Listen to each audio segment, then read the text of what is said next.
ക്രിട്ടിക്കിലേക്ക് സ്വാഗതം. ഇന്ത്യയെ ഹിന്ദുരാഷ്ട്രമാക്കി മാറ്റുമെന്ന് പ്രഖ്യാപിച്ച് രൂപം കൊണ്ട RSSന് 100 വയസ്സ് തികയുന്ന സാഹചര്യത്തിൽ ദ ക്രിട്ടിക് സംഘടിപ്പിക്കുന്ന പ്രഭാഷണ പരമ്പരയിൽ ഇന്ന് സംസാരിക്കുന്നത് അധ്യാപികയും യൂത്ത് കോൺഗ്രസ് ജനറൽ സെക്രട്ടറിയുമായ ഡോക്ടർ സോയ ജോസഫാണ്.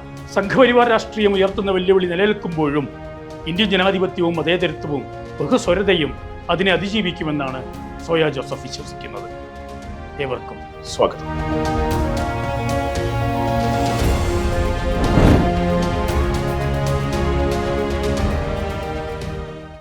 RSSന്റെ 100-ാം വർഷം ഇന്ത്യയിൽ അല്ലെങ്കിൽ ലോകമെപ്പാടും വലിയ ചർച്ചയായിക്കൊണ്ടിരിക്കുന്ന ഒരു കാലത്താണ് ഇത്തരമൊരു സംവാദവും ഉണ്ടാവുന്നത്. 100 വർഷം തികയ്ക്കുമ്പോൾ ഒരു സംഘടന എന്ന നിലയിൽ എത്രത്തോളം പരുവപ്പെട്ടിട്ടുണ്ട് എന്നും ഇന്ത്യയുടെ ഒരു സാംസ്കാരിക, സാമൂഹ്യ, രാഷ്ട്രീയ പരിസരങ്ങളിൽ എത്രത്തോളം മാറ്റമുണ്ടാക്കാനും ഇടപെടലുകൾ നടത്താനും അതിനോടൊപ്പം വളർച്ച പ്രാപിക്കാനും കഴിഞ്ഞിട്ടുള്ള ഒന്നായി മാറിയിട്ടുണ്ട് എന്നുള്ള ചർച്ച വലിയ രീതിയിൽ നടക്കുന്നുണ്ട്. അത് പ്രത്യേകിച്ചും 2014 ശേഷമുള്ള ഇന്ത്യയുടെ പൊളിറ്റിക്കൽ എരീന അല്ലെങ്കിൽ രാഷ്ട്രീയ പരിസരം തന്നെയാണ് അതിൻ്റെ ഏറ്റവും പ്രധാനപ്പെട്ട ഒരു കാരണം എന്ന് നമ്മൾ മനസ്സിലാക്കുന്നു. കാരണം ചരിത്രം വായിക്കുമ്പോൾ എന്തുകൊണ്ടാണ് ഇതുപോലെ ഒരു സംഘടന, ഒരുപക്ഷെ ഏറ്റവും കൃത്യമായിട്ടുള്ള മതരാഷ്ട്ര സങ്കല്പവും മതബോധവും ഒക്കെ അടിസ്ഥാനപരമായിട്ടുള്ള ബോധ്യങ്ങളായി പേറുന്നൊരു സംഘടന എങ്ങനെയാണ് ഇന്ത്യയുടെ ഭൂമി അല്ലെങ്കിൽ ഒരു ഭൂതലത്തിൽ ഇത്രത്തോളം വളർച്ച പ്രാപിക്കാനൊരു സാഹചര്യം ഉണ്ടായത്? പ്രത്യേകിച്ചും ഒരു മതേതര ഭരണഘടന നിലനിൽക്കുന്ന രാജ്യം, മതേതരമായ ജനാധിപത്യ ഗവൺമെൻറ്റുകൾ ഉണ്ടാകണമെന്ന് ഉറക്കെ എല്ലാ കാലത്തും പറഞ്ഞിട്ടുള്ളൊരു രാജ്യം, അല്ലെങ്കിൽ അതിനൊക്കെ മുൻപ് ബ്രിട്ടീഷ് കൊളോണിയലിസത്തിന് മുൻപ് എല്ലാ മതവിഭാഗത്തിലും പെട്ടിട്ടുള്ള ആളുകൾ വരികയും അധിവസിക്കുകയും പിടിച്ചടക്കുകയും അത്തരത്തിൽ രാജാക്കന്മാർ, എല്ലാ മതവിഭാഗങ്ങളിലും പെട്ടിട്ടുള്ള മനുഷ്യർ, രാജാക്കന്മാർ ഈ രാജ്യത്തെ ഭരിക്കുകയും ഒക്കെ ചെയ്തിട്ടുള്ള ഒരു നാട്ടിലേക്ക് എങ്ങനെയാണ് ഒരു ഏകതാ സ്വഭാവമുള്ള ഒരു ഭൂരിപക്ഷ ഹിന്ദുത്വം എന്ന് പറയുന്ന ഒരു അജണ്ട, ഒരാശയം അത്രമേൽ പ്രാമാണിത്വത്തോടു കൂടെ കടന്നു വരികയും അതിൻ്റെ ഒരു അതിപ്രസരം ഈ രാജ്യത്തുണ്ടാവുകയും ചെയ്യുന്നത് എന്നുള്ളത് പലപ്പോഴും കൃത്യമായി തന്നെ പഠിക്കേണ്ട ഒരു വിഷയമായി മാറുകയാണ്. അതിൻ്റെ രാഷ്ട്രീയ സാമൂഹ്യ പരിസരങ്ങളൊക്കെ മതേതരത്വത്തിനും ജനാധിപത്യത്തിനും അല്ലെങ്കിൽ അത്തരത്തിലുള്ള മൂല്യബോധങ്ങൾക്കുമൊക്കെ എതിരാണ് എന്ന് പറയുമ്പോഴും അത്തരമൊരു കാര്യം വളർന്നു വന്നു എന്നുള്ളത് പഠിച്ചു മനസ്സിലാക്കുകയും അതിനെ ഏതൊക്കെ തരത്തിൽ നമ്മളതിനെ എതിർക്കുന്നു എന്ന് നിരന്തരം പറഞ്ഞുകൊണ്ടിരിക്കുന്ന ആളുകളാണ്. കാരണം ഈ രാജ്യത്ത് നിലനിൽക്കുന്ന ജനാധിപത്യ ബോധമുള്ള മതേതര ബോധമുള്ള മനുഷ്യരൊക്കെ RSSനെ എതിർക്കുന്നു, ഞങ്ങളതിനെതിരാണ് എന്ന് പറഞ്ഞു വെക്കുമ്പോൾ തന്നെ അതിനെ പ്രായോഗികമായി എതിർക്കാനും ഇല്ലാതാക്കാനും കഴിയുന്ന ഒരു സാമൂഹ്യ പരിസരം, സാംസ്കാരിക പരിസരം ഈ രാജ്യത്ത് വളർന്നു വരുന്നുണ്ടോ എന്നുകൂടി പരിശോധിക്കപ്പെടേണ്ടതുണ്ട്.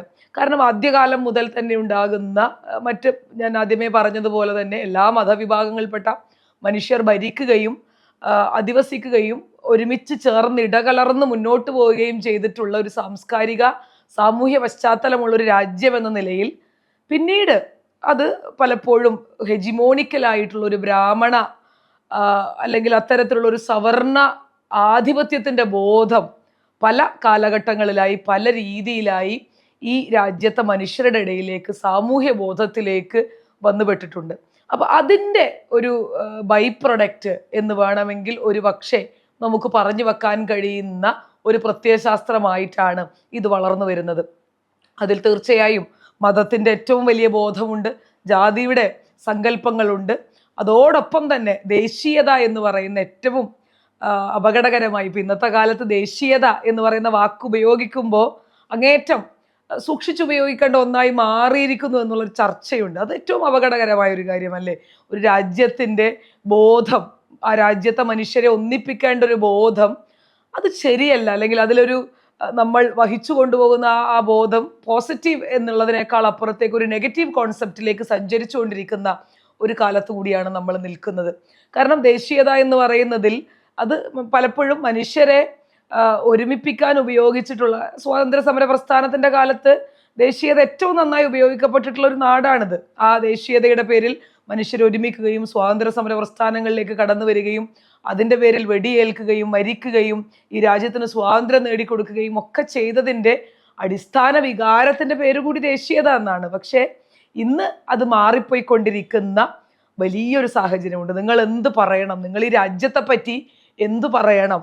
കാരണം നിങ്ങൾ ഈ രാജ്യത്തെ പറ്റി പറയുമ്പോൾ ദേശീയത എന്ന് പറയുന്നത് പലപ്പോഴും ഭരണകൂടമാണ് എന്ന് പറഞ്ഞു വെക്കുന്ന ഒരു അപകടകരമായ സാഹചര്യത്തിലേക്ക് ഈ രാജ്യം പോകുന്നുണ്ട്. കാരണം നിങ്ങൾ ദേശീയമായിട്ടുള്ള നിങ്ങളുടെ ചിഹ്നങ്ങളെ, നിങ്ങളുടെ ആശയങ്ങളെ, നിങ്ങൾ ഏതെങ്കിലും തരത്തിൽ അതിലുണ്ടാകുന്ന കാര്യങ്ങളെ നിങ്ങൾ വിമർശിക്കപ്പെടുക എന്ന് പറയുന്നത് അത് ഭരണകൂടത്തെ വിമർശിക്കുക എന്നുള്ളത് നിങ്ങൾ ഈ രാജ്യത്തെ വിമർശിക്കുക എന്നതിനോട് തുല്യതപ്പെടുത്തുന്ന ഒരു ചർച്ച, അത്തരത്തിലുള്ള ഒരു വ്യവഹാര രീതി പലപ്പോഴും ഈ രാജ്യത്ത് വളർന്നു വരുന്നുണ്ട് എന്നുള്ള അങ്ങേയറ്റം അപകടകരമായ ഒരു കാര്യത്തെ കൂടി മനസ്സിലാക്കേണ്ടതുണ്ട്. അപ്പോൾ അത്തരത്തിൽ ആ ദേശീയ ബോധത്തെ മതബോധവുമായി കൂട്ടിച്ചേർക്കുകയും ആ മതബോധങ്ങളിൽ നിന്ന് ആർജവം ഉൾക്കൊണ്ടുകൊണ്ട് ഒരു സംഘടന രൂപപ്പെടുകയും ആ സംഘടനയുടെ രാഷ്ട്രീയ പരിസരം പല കാലഘട്ടങ്ങളിലായി അത് RSS ആയും പിന്നീട് ജനസംഘായും അല്ലെങ്കിൽ അത് പിന്നീട് അതിൻ്റെ ഒരു രാഷ്ട്രീയ പ്ലാറ്റ്ഫോം എന്ന നിലയിൽ ഇപ്പോൾ ഈ രാജ്യം ഭരിച്ചുകൊണ്ടിരിക്കുന്ന രാഷ്ട്രീയ സംഘടനയുടെ ഒരു പിന്താങ്ങുന്ന രീതിയൊക്കെയായി മാറുന്ന ഒരു രാഷ്ട്രീയമായിട്ടുള്ള ഒരു ട്രജക്ടറി നമുക്ക് കാണാൻ കഴിയും. അതിനൊരു വളർച്ച നമുക്ക് കാണാൻ കഴിയും. ആ വളർച്ചയെ നമുക്കൊരു കണക്കിനും തള്ളി പറയാൻ കഴിയില്ല. അതൊരു കേവലം ഒരു ആശയം എഴുതുകയും പറയുകയും കുറച്ചാളുകൾ പ്രാവർത്തികമാക്കാനും ഒക്കെ ശ്രമിച്ചിരുന്ന ഒരു ആശയത്തെ, ഒരു പ്രത്യയശാസ്ത്രത്തെ ഇന്ന് കാണുന്ന രാഷ്ട്രീയപരമായി സാമൂഹ്യപരമായി വലിയ പരതകളുള്ള കുറേ കൂടെ മാനങ്ങളുള്ള ഒന്നാക്കി മാറ്റിയെടുത്തു എന്നുള്ള കാര്യത്തിൽ യാതൊരു തർക്കവുമില്ല. പക്ഷേ അതെത്രത്തോളം ഈ രാജ്യത്തിന് ഗുണകരമായി ഭവിച്ചു എന്നുള്ളത് നമുക്ക് ചർച്ച ചെയ്യേണ്ടിയിരിക്കുന്നു. അത് വളരെ കൃത്യമായി തന്നെ പഠിക്കുകയും മനസ്സിലാക്കുകയും ഒക്കെ ചെയ്യേണ്ടതുണ്ട്. കാരണം അരികുവൽക്കരിക്കപ്പെടുന്ന മനുഷ്യരുടെ എണ്ണം കൂടിക്കൊണ്ടിരിക്കുമ്പോൾ ഒരുപക്ഷെ സവർണാധിപത്യത്തിൻ്റെ വലിയ പൊലിമ മുകളിൽ നിൽക്കുകയും ഒരേ സമയം അതിന് താഴെത്തട്ടിൽ ജാതീയമായ വ്യവസ്ഥകളിൽ ഏറ്റവും അടിത്തട്ടിൽ പെടുന്നു എന്ന് പറയുന്ന മനുഷ്യർ നിരന്തരം ഈ പറയുന്ന ഹിന്ദുത്വം പ്രഘോഷിക്കപ്പെടുന്ന ഈ സംഘടനയുടെ ഉള്ളിൽ നിന്ന് തന്നെ പുറത്താക്കപ്പെടുന്ന രാഷ്ട്രീയ സാഹചര്യം ഒക്കെ ഇതുമായി ബന്ധപ്പെടുത്തിയുണ്ട്. അപ്പം അത്തരത്തിലൊരു സവർണാധിപത്യത്തിൻ്റെ ബോധത്തിലേക്ക് ഈ രാജ്യത്തെ കൊണ്ടുവരികയാണ്.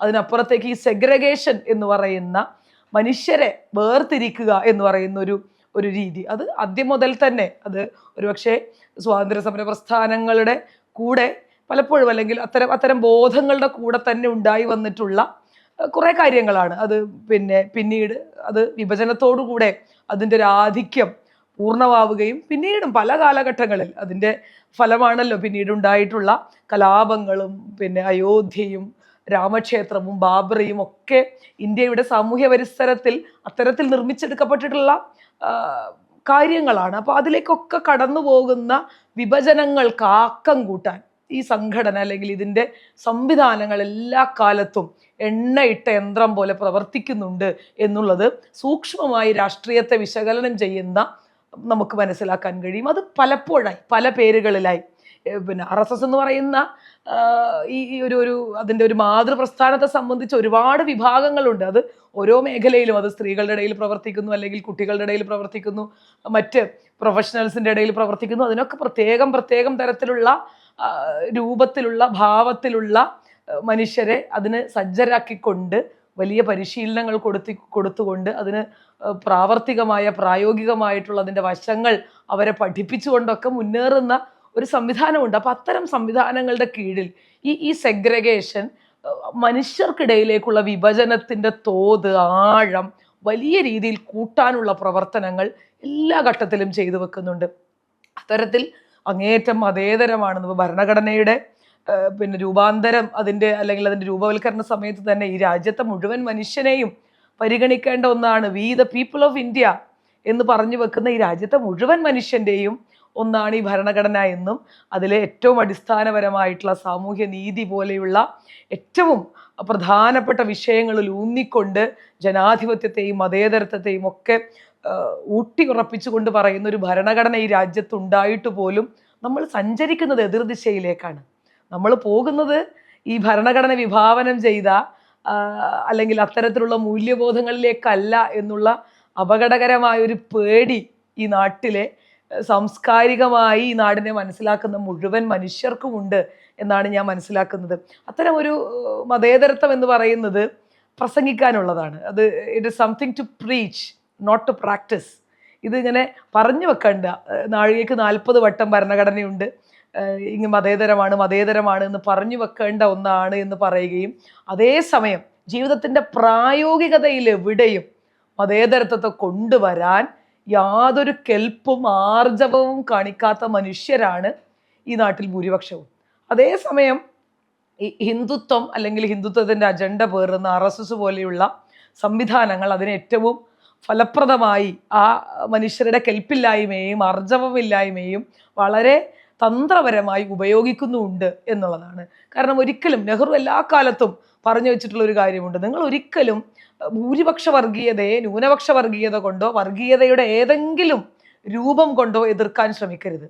ഒരിക്കലും ഒരു വർഗീയതയെ അത്തരത്തിലുള്ള അതിൻ്റെ അതേ നാണയത്തിൽ പകരം കൊടുക്കുക എന്ന് പറയുമ്പോൾ ആ രണ്ട് വർഗീയതകളും തമ്മിൽ കൂടിക്കലർന്ന് പരസ്പരം തിന്ന് ഈ രാജ്യത്തിൻ്റെ സാംസ്കാരികതയെ സാമൂഹ്യ മൂല്യങ്ങളെ നശിപ്പിക്കുമെന്ന് നെഹ്റു പൂർണ്ണമായും വിശ്വസിച്ചിരുന്നു.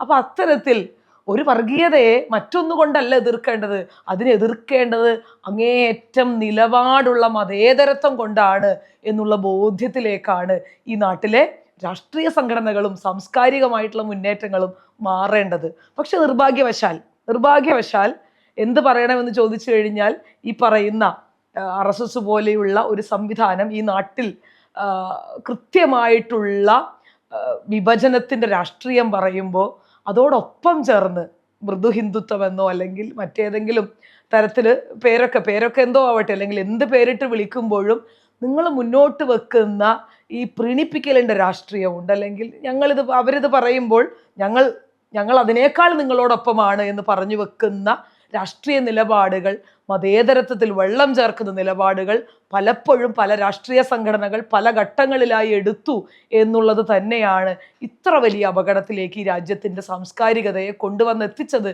എന്നുള്ള കാര്യത്തിൽ യാതൊരു സംശയവുമില്ല. കൃത്യമായിട്ടുള്ള മതേതര നിലപാട് പുലർത്താതെ ഇതിനെ ഒരിക്കലും കൊന്നുകളയാനോ അവസാനിപ്പിക്കാനോ നമുക്ക് സാധിക്കുകയില്ല. ഏറ്റവും കൃത്യമായിട്ടുള്ള മതേതരമായ മുന്നേറ്റങ്ങളിലൂടെ അല്ലാതെ ഇപ്പം ഏറ്റവും ഒടുവിലത്തെ ഉദാഹരണം പറയുമ്പോൾ അയോധ്യ പോലെയുള്ള ഈ തവണത്തെ ഏറ്റവും പൊതുതെരഞ്ഞെടുപ്പിലെ ഏറ്റവും വലിയ 2024 പൊതുതെരഞ്ഞെടുപ്പിൻ്റെ ഏറ്റവും വലിയ വിഷയം ഞങ്ങളിത് നടപ്പിലാക്കി. അയോധ്യ പോലെയുള്ള ഒരു ഇന്ത്യയുടെ ഹിന്ദുത്വ പാരമ്പര്യത്തിൻ്റെ ഏറ്റവും വലിയ പ്രഘോഷണമാണെന്ന് RSSും BJPയും ഒക്കെ പറഞ്ഞു വെക്കുന്ന അയോധ്യ നടപ്പിലാക്കി എന്നവർ പറയുന്നു.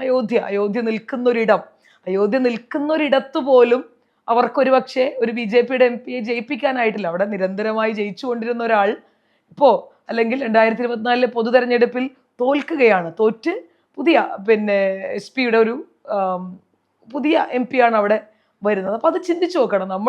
അവർ പറഞ്ഞു വെക്കുന്ന ഏറ്റവും മികച്ച ഒന്നിതാണെങ്കിൽ പൂർണ്ണമായും അവിടെ ആദ്യമായി ജയിക്കേണ്ടത് അല്ലെങ്കിൽ അവിടെ ഏറ്റവും വലിയ മാർജിനിൽ ജയിക്കേണ്ട ഒരാൾ BJPയുടെ MP-യാണ്. അപ്പം അത്തരത്തിലൊരു മാതൃക പൂർണ്ണമായും ഈ രാജ്യത്തെ മനുഷ്യർ അതിനെതിരെയും സംസാരിക്കുന്നുണ്ട് എന്നുള്ളൊരു ബോധ്യം നമുക്കുണ്ടാവുന്നുണ്ട്. അപ്പം അതുകൊണ്ട് പൂർണ്ണമായും ഈ രാജ്യം ഏറ്റവും മോശപ്പെട്ടൊരു തലത്തിലേക്ക് പോവുകയാണ് എന്ന് നമുക്ക് വിശ്വസിച്ചുകൂടാ, എന്ന് നമുക്ക് തീരുമാനിച്ചുകൂടാ. അതിൽ ഒരുപാട് പോസിറ്റീവായിട്ടുള്ള മാറ്റങ്ങളുണ്ട്.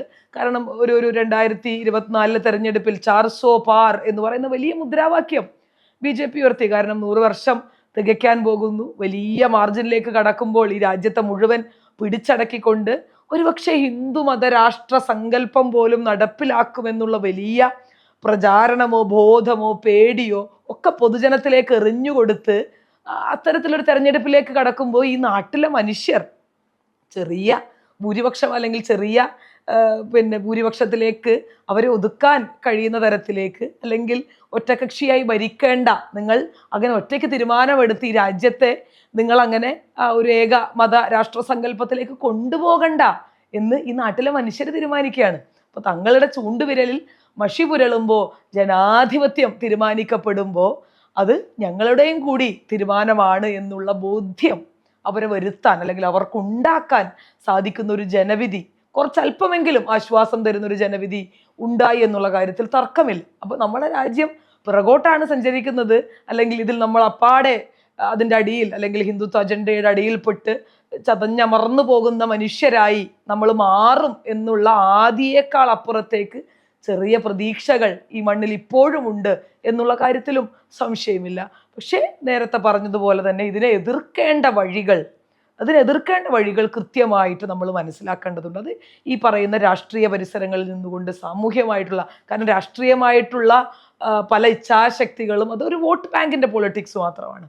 അത് ഒരു വ്യവസ്ഥയുടെ രാഷ്ട്രീയം മാത്രമായി നിൽക്കുമ്പോൾ സാംസ്കാരികമായ മുന്നേറ്റങ്ങൾക്ക് ഒരുപാട് കാര്യങ്ങൾ ചെയ്യാൻ കഴിയും. അത്തരത്തിൽ ഈ പറയുന്നത് പോലെ ഈ മനുഷ്യർ തമ്മിലുള്ള വിഭജനത്തിൻ്റെ രാഷ്ട്രീയത്തെ കുറേ കൂടെ അതൊരു ഏകതാ സ്വഭാവത്തിലേക്ക് പോകുമ്പോൾ, ഏകാധിപത്യ ബോധത്തിലേക്ക് പോകുമ്പോൾ, ജനാധിപത്യത്തെ കേൾക്കാൻ കഴിയാതെ പോകുമ്പോഴൊക്കെ ഉണ്ടാകുന്ന വലിയ പ്രശ്നങ്ങൾ ഈ നാട്ടിലുണ്ട്. കാരണം കഴിഞ്ഞ 10 വർഷം ഈ നാട്ടിൽ നടപ്പിലാക്കിയ നിയമങ്ങളും നയങ്ങളും എടുത്ത് പരിശോധിച്ചു കഴിഞ്ഞാൽ ജനാധിപത്യത്തിൻ്റെ വലിയ അപകടകരമായിട്ടുള്ള ഒരു കേൾക്കലില്ലായ്മ എല്ലായിടങ്ങളിലും ഉണ്ട്. ഇപ്പം 1.5 വർഷം കർഷകർ സമരം ചെയ്തു.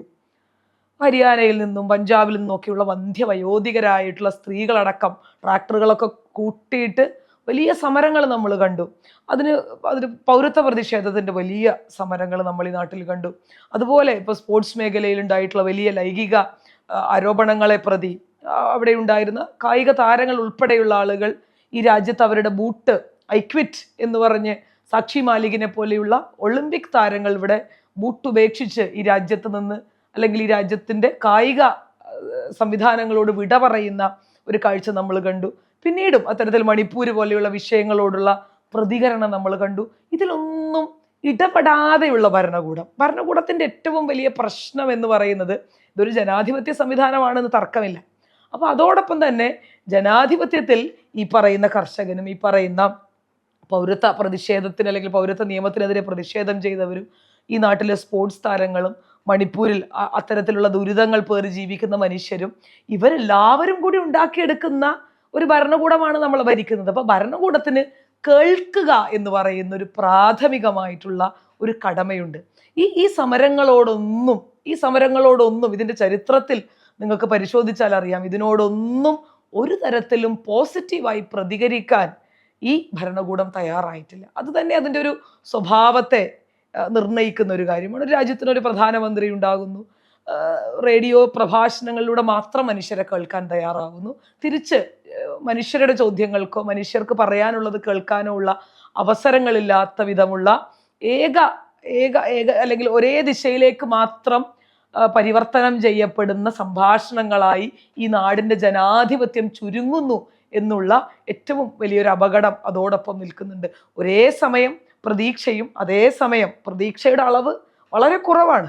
സത്യസന്ധമായി രാഷ്ട്രീയത്തെ വിലയിരുത്തുന്ന അല്ലെങ്കിൽ സാംസ്കാരികതയെ മനസ്സിലാക്കുന്ന ഒരാളെന്ന നിലയിൽ ആ പ്രതീക്ഷയുടെ അംശം പോലും കുറഞ്ഞു വരുന്ന ഒരു സാഹചര്യമുണ്ട്. പക്ഷെ അതിനെ മാറ്റിയെടുക്കാൻ നമ്മളെ കൊണ്ട് സാധിക്കും എന്നുള്ള ഒരു ബോധ്യം, ജനാധിപത്യത്തിൻ്റെ ബോധ്യം നമ്മുടെയൊക്കെ ഉള്ളിലുണ്ട്. പക്ഷെ അത് എത്രത്തോളം സംഘടിതമായി കൊണ്ടുവരാൻ കഴിയും എന്നുള്ള ഒരു പ്രശ്നം നിലനിൽക്കുന്നുണ്ട്. പ്രത്യേകിച്ച് ഇന്ത്യ സഖ്യം പോലെയുള്ള ജനാധിപത്യം വലിയ പ്രതീക്ഷയോടുകൂടെ കണ്ടിരുന്ന ചില മുന്നേറ്റങ്ങളുണ്ട്. പ്രത്യേകിച്ച് കർണാടകയിലും തെലങ്കാനയിലും ഒക്കെ തെരഞ്ഞെടുപ്പ് കഴിഞ്ഞ് കർണാടകയിലൊക്കെ ഒരു സർക്കാർ വരുമ്പോൾ അതിനെ ആഗ്രഹിക്കുന്നത്, അല്ലെങ്കിൽ കർണാടകയിൽ ഒരു RSS വിരുദ്ധമായിട്ടുള്ള BJP വിരുദ്ധമായ ഒരു സർക്കാർ വന്നപ്പോൾ ഈ നാട്ടിലെ മുഴുവൻ ജനാധിപത്യ വിശ്വാസികളും വലിയ ആഘോഷമാക്കി അതിനെ മാറ്റി. കാരണം ഈ നാട്ടിൽ അത്തരം, അല്ലെങ്കിൽ ഈ രാജ്യത്ത് അത്തരം തിരിച്ചുവരവുകളെ ആഘോഷിക്കുന്ന ഒരുപാട് മനുഷ്യരുണ്ടെന്നും ഇത് ആഗ്രഹിക്കുന്ന മനുഷ്യരുണ്ടെന്നും നിരന്തരം പറഞ്ഞു വെക്കുകയാണ്.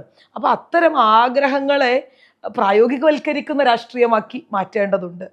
അതിന് ഈ പറയുന്നത് പോലെ സങ്കുചിതമായ ചില ചിന്തകൾ കോൺഗ്രസിനെ സംബന്ധിച്ചാണെങ്കിൽ പോലും കോൺഗ്രസിൻ്റെ പലപ്പോഴും കോൺഗ്രസ് മുന്നോട്ട് വെക്കുന്ന വലിയൊരു പാരമ്പര്യം, രാജ്യത്തിൻ്റെ ചരിത്രത്തെ സംബന്ധിച്ച് വലിയ പാരമ്പര്യമുള്ള രാഷ്ട്രീയ കക്ഷിയാണ് എന്നുള്ള കാര്യത്തിൽ യാതൊരു തർക്കവുമില്ല. അപ്പോൾ അത്തരം അതിനോടൊപ്പം ഇനി വരുന്നൊരു തലമുറയിലേക്ക് കൂടെ ആ രാഷ്ട്രീയത്തിൻ്റെ ഔന്നിത്യം പ്രസരിപ്പിക്കാനുള്ള സംഘടനാ സംവിധാനത്തിലേക്ക് വളരുക എന്നുള്ള ഏറ്റവും പ്രധാനപ്പെട്ട ഒന്നിനെ കൂടി അഡ്രസ്സ് ചെയ്യപ്പെടേണ്ടതുണ്ട്. അത് എത്രത്തോളം അഡ്രസ്സ് ചെയ്യപ്പെടുന്നുണ്ട്, അത് പുതിയ തലമുറയെ ഉൾക്കൊള്ളാനുള്ള, പുതിയ തലമുറയെ രാഷ്ട്രീയത്തെ പറ്റി അല്ലെങ്കിൽ ഈ രാജ്യത്തിൻ്റെ ചരിത്രത്തെ പറ്റി ബോധവൽക്കരിക്കാനുള്ള, ഈ രാജ്യത്ത് ജനാധിപത്യവും മതേതരത്വവും ഒന്നും ഇന്നുണ്ടായി വന്നതല്ല. ഇപ്പം നമ്മൾ ഏറ്റവും പ്രായം കുറഞ്ഞ ന്യൂജൻ അല്ലെങ്കിൽ ഏറ്റവും പുതിയ ജനറേഷനോട്, ആൽഫ ബീറ്റ ജനറേഷനോടൊക്കെ സംസാരിക്കുമ്പോൾ അവർക്ക് സ്വാതന്ത്ര്യത്തെ പറ്റിയോ മതേതരത്വത്തെ പറ്റിയോ ജനാധിപത്യത്തെ പറ്റിയോ ഇന്ത്യൻ സ്വാതന്ത്ര്യ സമരത്തെ പറ്റിയോ ഒന്നും വലിയ ആദിയോ ആശങ്കയോ ആകുലതകളോ അല്ലെങ്കിൽ അതിനെപ്പറ്റി ചിന്തയോ ഇല്ല. അവർ വിചാരിക്കുന്നത് ഈ രാജ്യം ഇങ്ങനെയായിരുന്നു, ഞങ്ങൾ ജനിക്കുമ്പോൾ എന്തായിരുന്നു, ഇതിങ്ങനെ തുടരേണ്ട ഒന്നാണ് എന്ന് ചിന്തിക്കുന്ന ഒരു കൂട്ടം മനുഷ്യരാണ് പുതിയ തലമുറ. അപ്പം അത്തരം ഒരു തലമുറയിലേക്ക് ഈ നാട്ടിലെ ഒരുപാട് മനുഷ്യരുടെ ജീവത്യാഗം കൊണ്ടുകൂടിയാണ് നീ ഇവിടെ ഇരുന്ന് വിദ്യാഭ്യാസം ചെയ്യുന്നതെന്നും നിനക്കിഷ്ടപ്പെട്ട തൊഴിൽ ചെയ്യുന്നതെന്നും നിനക്കിഷ്ടപ്പെട്ട വസ്ത്രം ധരിക്കുന്നതെന്നും നിനക്കിഷ്ടപ്പെട്ട ഭക്ഷണം കഴിക്കുന്നതെന്നും പറഞ്ഞു വെക്കാനുള്ള ഉത്തരവാദിത്വം ഈ നാട്ടിൽ കോൺഗ്രസിനുണ്ട്. കാരണം കോൺഗ്രസിനെ സംബന്ധിച്ച് ആ ചരിത്രത്തിൽ വലിയ പ്രാധാന്യമുള്ള രാഷ്ട്രീയ സംഘടനയാണ് എന്നുള്ള കാര്യത്തിൽ സംശയമില്ല. നെഹ്റുവിനെ പോലെ ഒരു ദിഷണാശാലിയായ പ്രധാനമന്ത്രി ഈ രാജ്യത്തിനുണ്ടായത്, അല്ലെങ്കിൽ അത്തരമൊരു പ്രധാനമന്ത്രി ഉണ്ടായത് കൊണ്ടാണ് അതോടൊപ്പം കോൺസ്റ്റിറ്റ്യൂന്റ് അസംബ്ലിയെ നിർമ്മിക്കപ്പെടുകയും രൂപീകരിക്കപ്പെടുകയും ശക്തമായൊരു ഭരണഘടന ഉണ്ടാവുകയും ആ ഭരണഘടനയിൽ ഊന്നി ഇപ്പോഴും ഈ രാജ്യത്തിന് നിൽക്കാൻ കഴിഞ്ഞിട്ടുണ്ടെങ്കിൽ അതൊക്കെ ഈ രാഷ്ട്രീയ പ്രസ്ഥാനത്തിൻ്റെ മഹത്വം കൊണ്ടുകൂടിയാണ് എന്ന് പുതിയ തലമുറയെ കൂടി ധരിപ്പിക്കാനുള്ള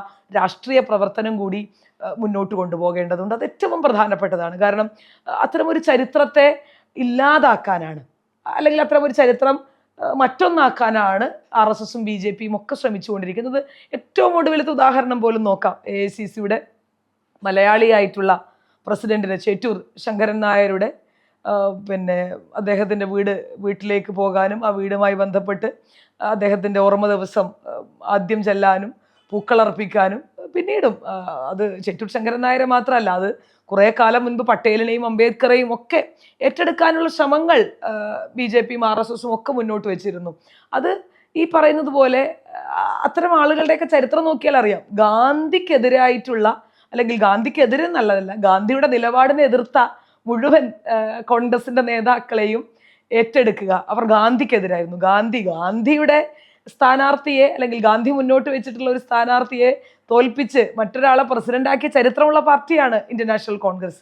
അപ്പോൾ അത്തരത്തിൽ ഗാന്ധിയെ എതിർക്കുന്ന ആളുകളൊക്കെ ഞങ്ങളുടേതാണ് എന്ന് പറഞ്ഞു വെക്കുകയും അവർക്കില്ലാത്തൊരു ചരിത്രം. ഇപ്പോൾ BJPയെ സംബന്ധിച്ച്, RSSനെയൊക്കെ സംബന്ധിച്ച് ഈ രാജ്യത്ത് അവർ രാഷ്ട്രീയപരമായി വലിയ മുന്നേറ്റം ഉണ്ടാക്കുന്നു, ഭരണകൂടം നിർമ്മിക്കാൻ കഴിയുന്നു, രാജ്യത്തെ മറ്റെല്ലാ സാമ്പത്തികമായ സംവിധാനങ്ങളെയും പിടിച്ചെടുക്കാൻ കഴിയുന്നു, ഭരണകൂട സ്ഥാപനങ്ങളെ പ്രത്യേകിച്ച് EDയോ അല്ലെങ്കിൽ CBIയോ പോലെയുള്ള, അല്ലെങ്കിൽ രാജ്യത്തിൻ്റെ കോടതികൾ വരെ അത്തരത്തിൽ വിലക്കെടുക്കാൻ കഴിയുന്ന സംവിധാനങ്ങളിലേക്ക് വളരുമ്പോഴും ഈ രാജ്യത്തിൻ്റെ ഏറ്റവും പ്രൗഢമായ ചരിത്രത്തിൽ ഞങ്ങളില്ല എന്നുള്ളത് ഏറ്റവും വലിയൊരു അപകർഷതാബോധമായി ഇവരുടെ തലച്ചോറിലുണ്ട് എന്നുള്ളതാണ് ഇത്തരം പ്രവർത്തനങ്ങളിലൂടെ മനസ്സിലാക്കാൻ കഴിയുന്നത്. ആ അപകർഷതാബോധത്തെ ഏറ്റവും തന്ത്രപരമായി കടക്കാനുള്ള വഴികളിലേക്കാണ് ഇത്തരം പ്രവർത്തനങ്ങൾ കൊണ്ടുപോകുന്നത്.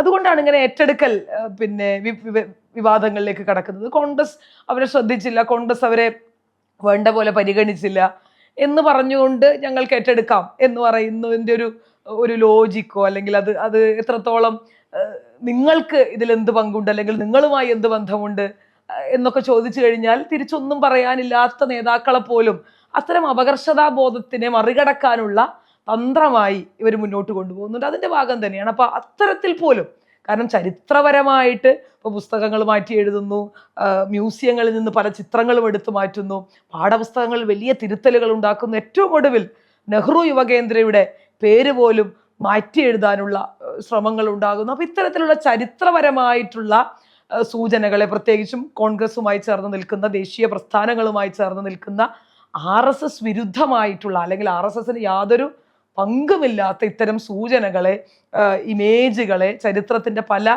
ബിംബങ്ങളെയും തങ്ങളുടേതാക്കുക, അല്ലെങ്കിൽ തങ്ങളിലേക്ക് കൂടി അടുപ്പിച്ചെടുക്കുക എന്നുള്ള ഒരു പ്രോജക്റ്റായിട്ട് അതിന് അങ്ങനെ തന്നെ പറഞ്ഞു വെക്കേണ്ടിയിരിക്കുന്നു.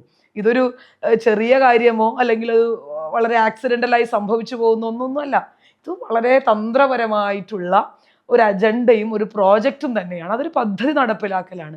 ആ പദ്ധതി നടപ്പിലാക്കലിൻ്റെ ഭാഗമായിട്ടാണ് ഇതൊക്കെ അരങ്ങേറിക്കൊണ്ടിരിക്കുന്നത്. അപ്പോൾ ഇതൊക്കെ നമ്മൾ മനസ്സിലാക്കേണ്ടതുണ്ട്. ഇത്തരത്തിലുള്ള അജണ്ടകളും പ്രോജക്റ്റുകളും പദ്ധതികളും ഒക്കെ പല രീതിയിൽ അപ്പൊ അതിനെയൊക്കെ മനസ്സിലാക്കാൻ കഴിയുന്ന, ഇത് ഏറ്റവും പവർഫുള്ളായി നിൽക്കുന്ന ഭരണകൂടത്തിന്റെ മുഴുവൻ സാധ്യതകളെയും ഉപയോഗിച്ച് ഈ നാടിനെ ഏതൊക്കെ തരത്തിൽ കൈകാര്യം ചെയ്യാമെന്ന് മുന്നോട്ട് കൊണ്ടുപോകുന്ന ഒരു സംഘത്തെ എതിരിടാൻ അപ്പുറത്ത് നിൽക്കുന്ന മനുഷ്യർ കുറെ കൂടെ സജ്ജരാകേണ്ടതുണ്ട്. അത് രാഷ്ട്രീയമായിട്ടും സാംസ്കാരികമായും നിങ്ങൾ മുന്നോട്ട് വെക്കുന്ന കാര്യങ്ങളിൽ കുറെ കൂടെ ആർജവം ഉണ്ടാകേണ്ടതുണ്ട്. കാരണം ഇതിനെ തിരുത്തിയേ പറ്റൂ. കാരണം ഇന്ത്യ പോലെയുള്ള ഒരു സാംസ്കാരികതയെ തിരിച്ചെടുക്കുക എന്ന് പറയുന്ന ഏറ്റവും പ്രധാനപ്പെട്ടുള്ള ഒരു ദൗത്യമുണ്ട്. ഇതൊരു ഏകതാ സ്വരൂപത്തിലേക്ക് പോകേണ്ട ഒരു നാടല്ല. ഇതിൽ ഏകമാനത്തിലൂടെ പോയാൽ ഒരിക്കലും മുന്നോട്ട് പോകാൻ കഴിയുന്ന ഒരു നാടല്ല.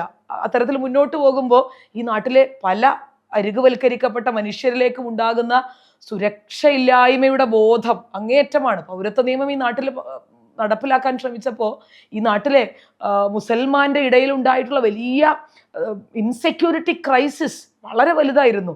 അപ്പൊ മണിപ്പൂരിലെ മനുഷ്യർക്ക് ഇപ്പോഴുണ്ടാകുന്ന, അല്ലെങ്കിൽ ന്യൂനപക്ഷങ്ങൾക്കെതിരെ, ദളിതർക്കെതിരെ ഈ നാട്ടിലുണ്ടാകുന്ന അതിക്രമങ്ങൾ, അവരിലുണ്ടാക്കുന്ന ഇൻസെക്യൂരിറ്റി എന്ന് പറയുന്നത് അതീവ സുരക്ഷയില്ലായ്മയുടെ ബോധം അങ്ങേയറ്റമാണ്. അപ്പൊ അത്തരം ബോധ്യങ്ങളിലൂടെയല്ല മനുഷ്യർ കടന്നു പോകേണ്ടത്.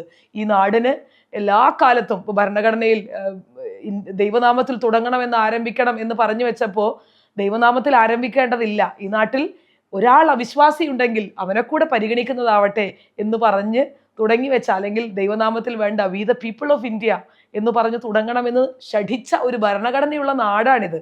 അപ്പൊ ആ വിശ്വാസമില്ലാത്ത ഒരുവനെയെങ്കിലും ആ ഒരുവനെയും പരിഗണിക്കണമെന്ന് പറയുന്ന, ഈ നാട്ടിലെ മുഴുവൻ മനുഷ്യരെയും പരിഗണിക്കാൻ കഴിയുന്ന, ഗാന്ധി പറയുന്നത് പോലെ അവസാന മനുഷ്യന്റെയും കണ്ണുനീരൊപ്പാൻ കഴിയുമ്പോഴാണ് ഇന്ത്യ എന്ന് പറയുന്ന രാജ്യം ധാർമ്മികമായി ഉണ്ടാകുന്നത് എന്ന് ഗാന്ധി സ്വാതന്ത്ര്യ ലബ്ധിക്ക് ശേഷം പത്രക്കാരോട് പറയുകയുണ്ടായി. അപ്പൊ അത്തരത്തിൽ ധാർമ്മികമായ ഒരു ഇന്ത്യ ഉണ്ടാക്കുക, അല്ലെങ്കിൽ ഇന്ത്യയെ ഉണ്ടാക്കിയെടുക്കുക എന്ന് ഈ നാട്ടിലെ ജനാധിപത്യ മതേതര സമൂഹങ്ങളുടെ ഉത്തരവാദിത്തമായി മാറുകയും അത് ഏറ്റെടുക്കുകയും മുന്നോട്ട് കൊണ്ടുപോവുകയും ചെയ്യാൻ കഴിയേണ്ടതുണ്ട്.